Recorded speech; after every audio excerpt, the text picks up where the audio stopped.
오늘 말씀은 사도행전 14장 1절부터 18절까지의 말씀입니다. 오늘 시작을 보니까 이에 이고니온에서 이에라는 단어로 앞부분 내용과 연결고리가 있습니다. 우리 지난 며칠 동안 사도행전 13장에서 비시디아 안디옥이라는 지역의 복음을 전하는 내용이 길게 등장했습니다. 그러나 비시디아 안디옥에서 계속되는 박해와 핍박 때문에 할 수 없이 이동한 곳이 오늘 본문 1절에 등장하는 이고니온이라는 도시이지요. 그리고 이고니온에서도 복음을 전하는데 여기에서도 똑같이 여러 가지 핍박이 있습니다. 2절부터 보니까 순종하지 아니하는 유대인들이 이방인들의 마음을 선동하였다. 그래도 사도들은 거기에 흔들리지 않고 3절 보니까 두 사도가 오래 있어 그곳에 그래도 오랫동안 머무르면서 거기서 복음을 열심히 전하였으나 핍박과 박해가 너무 극심한 나머지 할 수 없이 6절 보니까 결국은 도망하여 루가오니아 지역의 두 성 루스드라와 더베로 이동을 하게 됩니다. 그래서 오늘 8절부터 오늘 본문 18절까지 나머지 내용은 전부 루스드라라는 이 성에서 일어난 내용입니다. 우리는 오늘 이런 말씀을 보면서 좀 답답할 때가 있죠. 아니 좀 오랫동안 머무르면서 복음을 막 전하고 싶은데 또 복음에 반응하는 사람들이 있는데 왜 하나님은 거기에 더 머물게 하지 않고 왜 거기서 자꾸만 다른 곳으로 계속 이동하실까? 왜 이동시키실까? 우리 인생의 어떤 계획과 기대가 무너지는 순간, 어그러지는 순간, 우리의 뜻대로 잘 돌아가지 않을 때 우리는 굉장히 답답합니다. 그래서 여러분, 여기에서 우리가 알아야 될 것은 바로 하나님의 섭리입니다.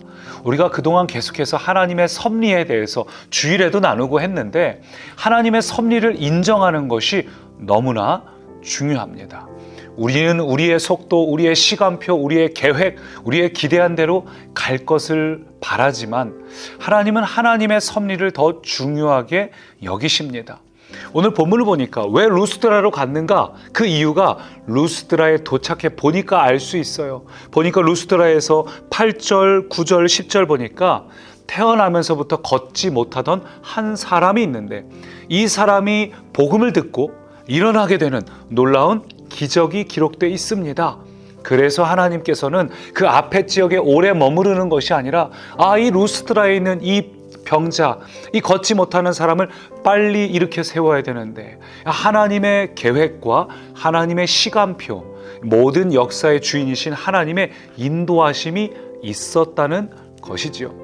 뿐만 아니라 오늘 본문에는 등장하지 않지만 루스드라에서 또 한 명의 아주 특별한 사람이 복음을 영접하는 것이 있는데 바로 디모데입니다. 여기에 기록에는 나와 있지 않지만 나중에 오늘 우리가 14장이죠. 우리 6장으로 넘어가면 거기서 디모데를 만납니다. 오늘 본문은 바울의 1차 전도 여행에 가장 막바지에 일어난 일이고 이제 시간적으로 한 2해 정도 1년에서 아니면 2해 정도 정확한 거 나와 있지 않아요?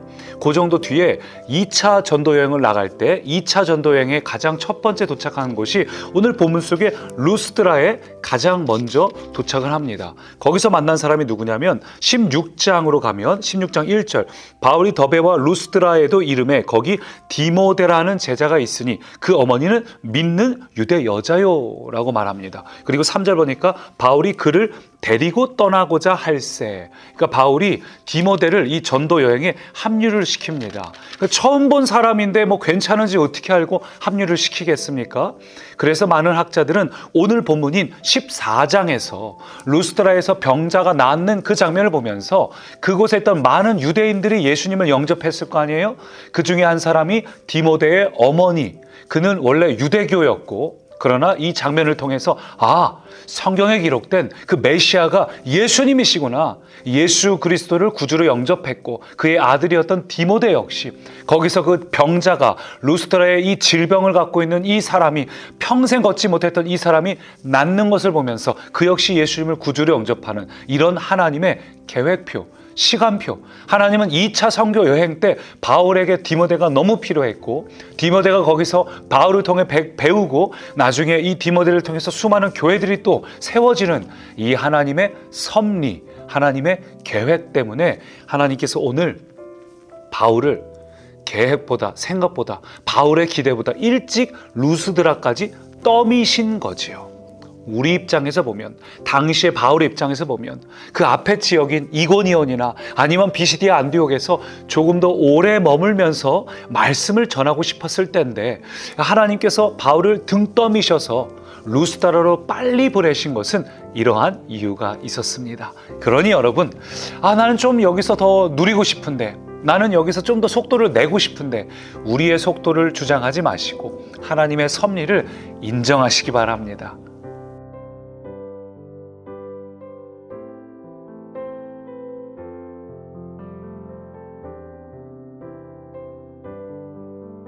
오늘 말씀에서 가장 큰 주인공은 바로 루스드라에서 나면서부터 걷지 못했던, 그러나 오늘 이 말씀을 듣고 병이 나았고 다시 일어나 걸을 수 있게 된 이 사람이 오늘의 주인공이지요. 근데 오늘 이 말씀 보면서 왜 이 사람이 나음을 입었는가, 구절을 보니까 이렇게 되어 있어요. 바울이 말하는 것을 들었다는 거죠. 듣건을, 그걸 어떻게 잘 들었는지, 바울이 뭐라 말하는가, 그를 딱 주목해 보니까 그 안에 구원받을 만한 믿음이 있는 것을 보았다. 아니, 이 사람이 어떻게 믿음이 생겼습니까? 어떻게 그가 나음을 입을 정도로 믿음이 생겼습니까? 그 이유는 무엇입니까? 오늘 말씀 잘 보면 바울이 말하는 것을 들었다는 거죠. 들었다. 이 듣다라는 단어가 원어로 보면 미완료로 기록되어 있습니다. 미완료로 기록되어 있다는 것은 이 사람이 말씀을 듣되 그냥 잠깐 듣다가 멈춘 것이 아니라 끝까지 집중하고 경청해서 들었다는 얘기예요. 멈추거나 중단하지 않고 집중해서 말씀을 들었다는 거죠. 로마서 10장에 기록된 것처럼 믿음은 들음에서 나며 들음은 그리스도의 말씀으로 말미암느니라고 성경은 분명히 이야기합니다. 이 살아있는 생명의 말씀을 그가 제대로 듣기 시작하니까 그의 안에 믿음이 생겼다는 거죠. 그의 안에 믿음이 생기니까 그 믿음을 바울이 주목해보고 이 사람은 지금 말씀을 선포할 때 믿음으로 반응하겠어, 딱 감이 오는 겁니다. 그래서 그에게 뭐라고 선포합니까? 10절 보니까 큰 소리로 이르되 네 발로 바로 일어서라 하니까 그 사람이 일어나 걷는지라. 바로 일어서라는 것이 즉시 곧바로 이런 뜻이 아니라 똑바로 일어서라는 뜻이에요. 똑바로 일어서라. 흔들리지 말고 바른 방향을 향해서 바르게 일어서라. 바로 일어서라. 이 표현도 참 의미가 있습니다. 우리 인생에 믿음이 들어오면 어떻게 되는가? 우리 인생에 왜곡되고 비뚤어지고 이리저리 흔들리던 우리의 인생이 믿음이 들어오면, 정확하게 말하면 생명의 말씀이 우리 안에 들어와서 우리 안에 믿음이 생기기 시작하면 어떤 일이 생기는가? 우리 인생에 흔들리고 왜곡된 것들, 마구잡이로 뒤엉켰던 것들이 똑바로 서는 것, 직선으로 걷는 것, 하나님의 섭리를 향해 걷는 놀라운 역사가 일어난다는 거죠. 어떻게 할 때요? 하나님의 말씀이 내 안에 들어와서 믿음이 될 때. 그것을 가리켜서 성경은 어떤 단어로 표현하냐면 로고스와 레마라는 단어로 표현합니다. 아마 들어보셨을 겁니다. 로고스가 있고 레마가 있습니다. 이게 무슨 차이가 있느냐? 하나님의 살아있는 말씀을 우리가 로고스라고 합니다. 살아있는 말씀, 능력과 생명의 말씀이죠. 근데 그 말씀이 어떤 사람에게, 개인에게 와 닿아서 그것이 그에게 주관적인 말씀이 될 때, 나에게 딱 와닿는 말씀이 될 때 그것을 레마라고 이야기를 합니다. 아주 좋은 표현이 되어 있는 것이 마태복음 4장 4절에 보면 예수님께서 마귀하고 이제 시험을 갖고 광야에서 씨름을 할 때 첫 번째 씨름이죠.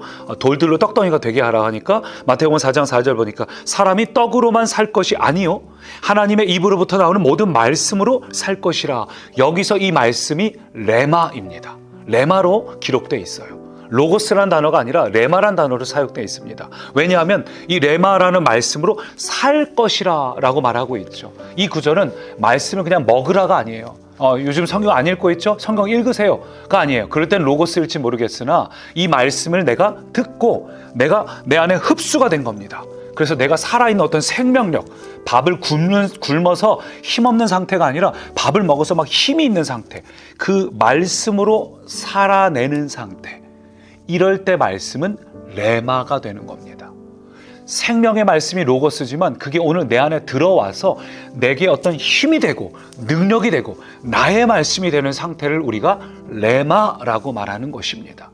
오늘 여러분이 사도행전 오늘 본문 이 14장 1절부터 18절까지의 말씀을 로고스의 말씀을 들었습니다.